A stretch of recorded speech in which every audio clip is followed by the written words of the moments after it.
I have a dream. I am happy to join with you today in what will go down in history as the greatest demonstration for freedom in the history of our nation. 50 years ago, a great American, in whose symbolic shadow we stand today, signed the Emancipation Proclamation. This momentous decree came as a great beacon of hope to millions of slaves, who had been seared in the flames of withering injustice. It came as a joyous daybreak to end the long night of their captivity. But 100 years later, the colored America is still not free. 100 years later, the life of the colored American is still sadly crippled by the manacle of segregation and the chains of discrimination. 100 years later, the colored American lives on a lonely island of poverty in the midst of a vast ocean of material prosperity. 100 years later, the colored American is still languishing in the corners of American society and finds himself in exile in his own land, so we have come here today to dramatize a shameful condition. In a sense, we have come to our nation's capital to cash a check. When the architects of our great republic wrote the magnificent words of the Constitution and the Declaration of Independence, they were signing a promissory note to which every American was to fall heir. This note was a promise that all men, yes, black men as well as white men, would be guaranteed the inalienable rights of life, liberty, and the pursuit of happiness. It is obvious today that America has defaulted on this promissory note insofar as her citizens of color are concerned. Instead of honoring this sacred obligation, America has given its colored people a bad check, a check that has come back marked insufficient funds. But we refuse to believe that the Bank of Justice is bankrupt. We refuse to believe that there are insufficient funds in the great vaults of opportunity of this nation. So we have come to cash this check, a check that will give us upon demand the riches of freedom and security of justice. We have also come to his hallowed spot to remind America of the fierce urgency of now. This is not time to engage in the luxury of cooling off or to take the tranquilizing drug of gradualism. Now is the time to make real the promise of democracy.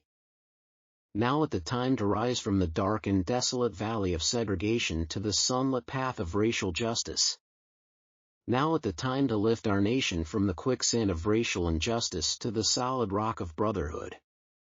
Now is the time to make justice a reality to all of God's children. It would be fatal for the nation to overlook the urgency of the moment and to underestimate the determination of its colored citizens.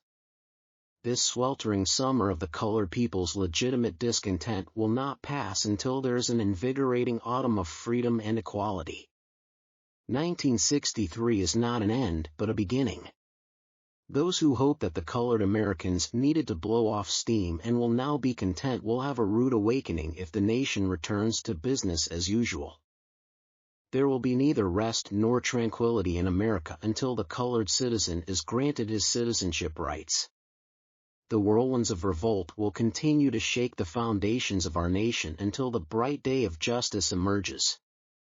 We can never be satisfied as long as our bodies, heavy with the fatigue of travel, cannot gain lodging in the motels of the highways and the hotels of the cities. We cannot be satisfied as long as the colored person's basic mobility is from a smaller ghetto to a larger one. We can never be satisfied as long as our children are stripped of their selfhood and robbed of their dignity by signs stating "for white only." We cannot be satisfied as long as a colored person in Mississippi cannot vote and a colored person in New York believes he has nothing for which to vote. No, we are not satisfied, and we will not be satisfied until justice rolls down like waters and righteousness like a mighty stream. I am not unmindful that some of you have come here out of your trials and tribulations.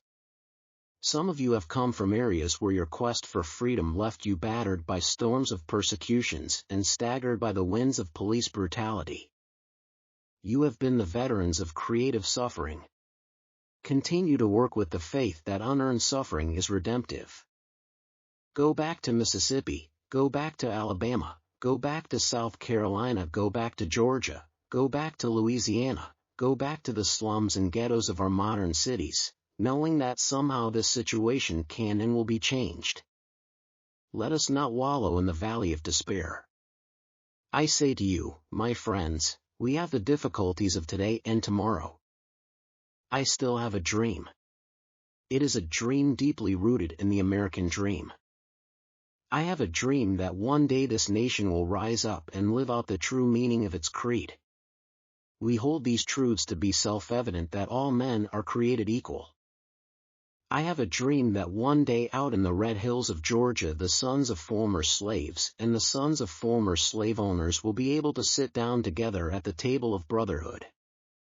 I have a dream that one day even the state of Mississippi, a state sweltering with the heat of oppression, will be transformed into an oasis of freedom and justice.